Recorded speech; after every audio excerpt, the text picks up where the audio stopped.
ब्रह्मणे नमः। ओम ब्रह्मणे नमः। ओम ब्रह्मणे नमः। ओम ब्रह्मणे नमः। ओम ब्रह्मणे नमः। ओम ब्रह्मणे नमः। ओम ब्रह्मणे नमः।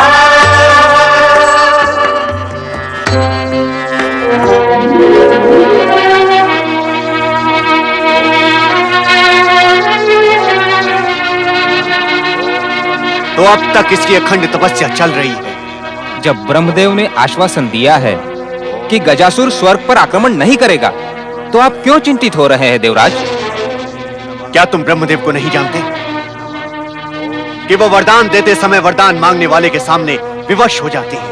भले ही विवश हो जाए, परंतु हमें उनके वचन की सत्यता पर विश्वास होना चाहिए। अपनी सुरक्षा के विषय में किसी पर विश्वास नहीं करना चाहिए अग्निदेव। ब्रह्मणे नमः। ओम ब्रह्मणे नमः। ओम ब्रह्मणे नमः। ओम ब्रह्मणे नमः। ओम ब्रह्मणे नमः। ओम ब्रह्मणे नमः। ओम ब्रह्मणे नमः। ओम ब्रह्मणे नमः। ओम ब्रह्मणे नमः।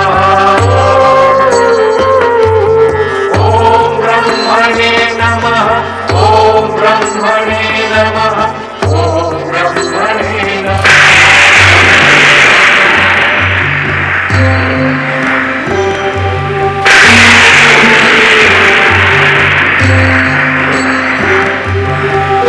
हमें अपनी शक्ति का प्रयोग इस दुष्ट पर करना ही होगा।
क्या उपाय कर सकते हैं अग्निदेव?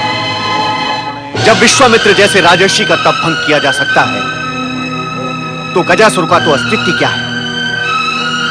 हमने सोच लिया है कि हम गजासुर के तप को वरदान तक नहीं पहुंचने देंगे।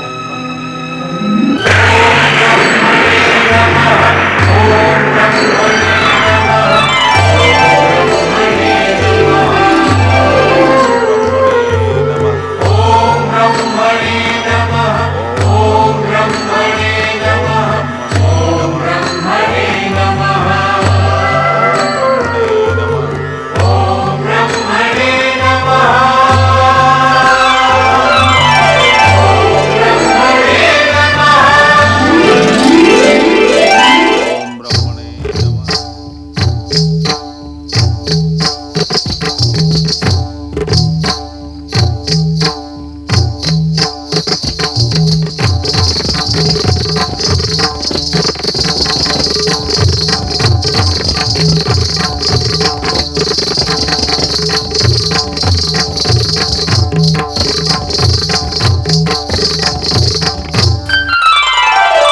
स्वर्ग की अप्सराएं आपका मनोरंजन करने आई हैं। ओम ब्रह्मणे नमः। हमारा नृत्य देखो, ओम ब्रह्मणे नमः। हमारा रूप देखो, ओम ब्रह्मणे नमः। हमारा सौंदर्य देखो असुरपति। ओम ब्रह्मणे नमः। इस रूखी तपस्या से तुम्हें क्या मिलेगा असुरराज? ओम ब्रह्मणे नमः। चलो इस असुरराज के तन से लिपटकर हम उनकी तपस्या भंग करने का प्रयत्न करते हैं। ओम ब्रह्मणे नमः। ओम ब्रह्मणे नमः। ओम ब्रह्मणे नमः। ओम ब्रह्मणे नमः। ओम ब्रह्मणे नमः। ओम ब्रह्मणे महाबली असुरराज,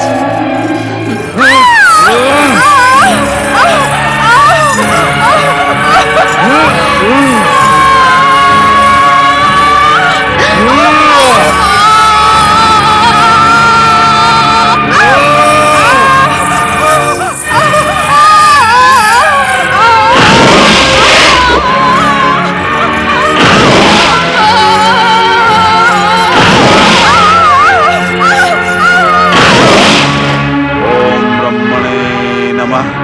ओम ब्रह्मणे नमः।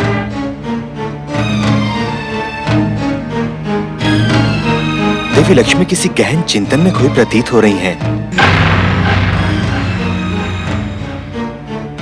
क्या बात है देवी? क्या आप हमसे रूठी हुई हैं?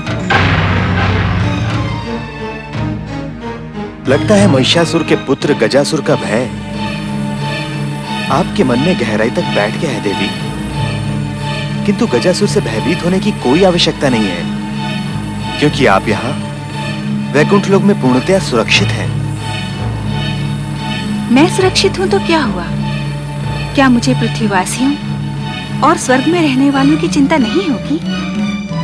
आप सृष्टि के पालक हैं, तो मैं आपकी सहधर्मिणी हूँ। मुझे संसार की सुरक्षा की चिंता उतनी ही है जितनी आपको है। अर्थात देवी लक्ष्मी अब हमारे कार्य में भी हाथ बटाएंगी। सृष्टि के पालन का आधा उत्तरदायित्व अब आप लेने की इच्छुक हैं। ये विनोद का नहीं, गंभीर विचार का समय है स्वामी। जब आपको पूरी सृष्टि की सुरक्षा की चिंता है, तो आपने उस भयानक विशालकाय गजासुर को पाताल से पृथ्वी पर आने ही क्यों दिया? देवी लक्ष्मी, आप जानती हैं कि हम किसी को कहीं आने से रोक नहीं सकते, और रोकना आवश्यक भी नहीं है, क्योंकि गजासुर का आगमन पाताल लोक से पृथ्वी लोक पर भगवान शिव की इच्छा से हुआ है। भगवान शिव की इच्छा से? अर्थात महादेव स्वयं इच्छुक थे कि गजासुर पृथ्वी पर आकर उपद्रव करे और पृथ्वी के निर्दोष प्राणियों पर अत्याचार करे। अत्याचार की बात क्यों कर रही हो देवी? इस समय तो गजासुर ब्रह्मा जी को प्रसन्न करने के लिए घोर तपस्या कर रहा है। तपस्या की सफलता के पश्चात वो ब्रह्मा जी से वरदान प्राप्त करेगा, और फिर वरदान की शक्ति से उन्मत्त होकर हर असुर क्या करता है, ये आपसे छुपा नहीं है प्रभु। स्वामी, आप मेरी एक विनती स्वीकार करेंगे? अवश्य देवी, यदि वो विनती स्वीकार करने योग्य होगी तो। आपके साथ रहकर मुझे इतना ज्ञान तो अवश्य हो गया है कि आप मेरी कौन सी विनती स्वीकार करेंगे और कौन सी नहीं। तुम्हारी विनती सुनने के पश्चात ही हम ये निर्णय कर पाएंगे कि वो विनती स्वीकार करने योग्य है या नहीं। तो आप स्पष्ट कह दीजिए कि आप मेरी विनती स्वीकार नहीं करेंगे, क्योंकि सृष्टि के पालक और सर्वज्ञ होने के नाते आप जान गए हैं कि मेरे मन में क्या है। तो हम इन प्रश्नोत्तरों में व्यर्थ समय नष्ट न करके ये स्पष्ट कहेंगे कि हम ब्रह्मा जी को वरदान देने से रोकेंगे नहीं देवी। जब आप त्रिदेवों ने बार बार देख लिया है कि ब्रह्मा जी से वरदान पाने के बाद ये असुर उन्मत्त हो जाते हैं, तब आप ये वरदान देने की परंपरा को तोड़ क्यों नहीं देते? और हर वरदान के पश्चात तुमने ये भी देख लिया है कि वरदान का दुरुपयोग करने वाले असुरों को उसका दंड अपने प्राण देकर भुगतना पड़ता है, और हम त्रिदेवों में से किसी न किसी की शक्ति के हाथों वे मारे जाते हैं। परंतु गजासुर का पिता महिषासुर तो हम त्रिदेवियों की सम्मिलित शक्ति दुर्गा के हाथों मारा गया। इससे कोई अंतर नहीं पड़ता देवी। उस सम्मिलित शक्ति में हम त्रिदेवों का भी योगदान था। अर्थात आप इस बात के इच्छुक हैं कि हम त्रिदेवियों का कोई महत्व ही न रहे? कदापि नहीं।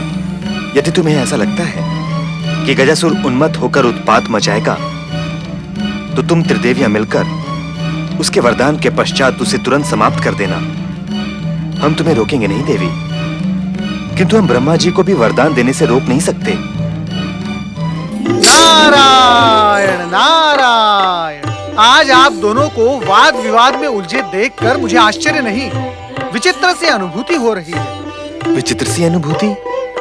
कैसी अनुभूति हो रही है नारद? जगत के पालनहार भगवान श्री हरि विष्णु और जगत की समृद्धि और शोभा की देवी माता लक्ष्मी, आप दोनों यदि वाद विवाद में उलझ सकते हैं तो फिर साधारण मनुष्य की तो क्या दशा होती होगी। नारायण नारायण। साधारण मनुष्यों की नहीं, पति पत्नी की बात करो नारद। पति यदि अपनी पत्नी की इच्छा का सम्मान नहीं करेगा तो वाद विवाद तो जन्म लेगा ही। ये तो सृष्टि का सनातन नियम है। आप सत्य कह रही हैं देवी, इसलिए हम स्वयं चुप होकर इस वाद विवाद का अंत किए देते हैं।